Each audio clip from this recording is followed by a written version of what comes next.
د پی ای ټي دپاره چې کوم ټیسټ ابو شو د ایټا سایډ نه، نو پای کې 18 نمبر ام سی کیوز راغلي. ام سی کیوز وایي اف پی پاور ا ماینس بی ملټیپلای بای پی پاور بی ماینس سی ملټیپلای پی پاور سی ماینس ا. وایي د دین انسر سره راځي. نو که ام سی کیوز ته تاسو ګورئ نو ډیزت ګران ښکاري، خو ام سی کیوز ډیزت اسان دی. نو مې بي چې داسې قسمه ام سی کیوز بیا راشي نو چې تاسو ته پته چې دا مونږ څنګه سال کوو. د دې پی په ځای تاسو له یو بل الفابیټس راتلی شي، یا ا ماینس بی یا بی ماینس سی، دا هم تاسو ته ډفرنټ کیدی شي، خو میتھډ به همدغه شان سیم وي. دا مونږ سال کوو چې آیا د دې نه 1 راځي، 0 راځي، پی راځي که 1 بای پی راځي. نو دا ام سی کیوز ته که تاسو ګورئ نو زموږ سره ام سی کیوز دی چې پی پاور ا ماینس بی دغه شان پی پاور بی ماینس سی او پی پاور ماینس ا سی ماینس ا، او درې واړه چې کوم دی څه شوي ملټیپلای شوي دي، او پی او پی او پی دا پی چې کوم دی درې واړه څه دي سیم دي. نو دا مونږ ته پته را چې کله زمونږ سره بیس سیم وي نو مونږ پاورونه څه کوو جمع کوو. مثال په توګه باندې زه ایکس ملټیپلای بای ایکس کومه او دا مونږ لیکو ایکس سکویر.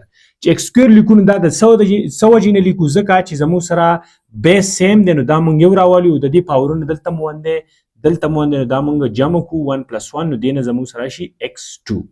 دا 1 او 1 جمع شي نو 2 تی راشي. دغه کنسپټ دلته مونږ استعمالو.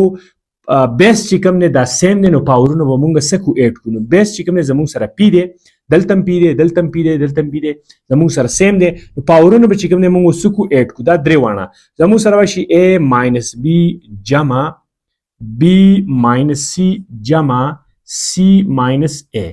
دې پورې تاسو پوه شوئ چې زموږ سره بیس مونږ راواغستو، پاورونه هم څه کړل 8 کړل. دلته زموږ سره a دی، دلته ماینس a دی، نو دا یو بل څه کوي کینسل کوي. دلته ماینس b دی، دلته پلس b دی، دا دواړه یو بل کینسل کوي.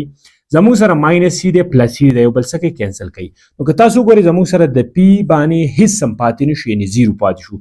او دا هم تاسو ته پته را چې کله زموږ سره په یو نمبر باندې 0 راشي نو هغه د څه برابري د 1 برابري. دا تاسو ذهن کې کېدوئ چې کله زموږ سره هندسه هر یوه هندسه چې خو چې پاور پی 0 راشه ایکسپټ 0، یعنی د 0 نه علاوه که 0 د پاس د 0 ولګوم نو دا بیا مونږ نشو ډیفاین کولی، دا انډیفاین راځي.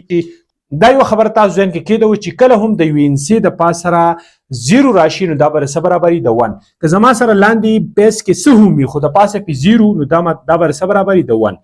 دا زموږ سره د 1 برابر شو. چې د 1 برابر شو نو ا اپشن چې کوم دی زموږ سره سره کریکټ انسر دی د ام سی کیوز نمبر 18 دفاره.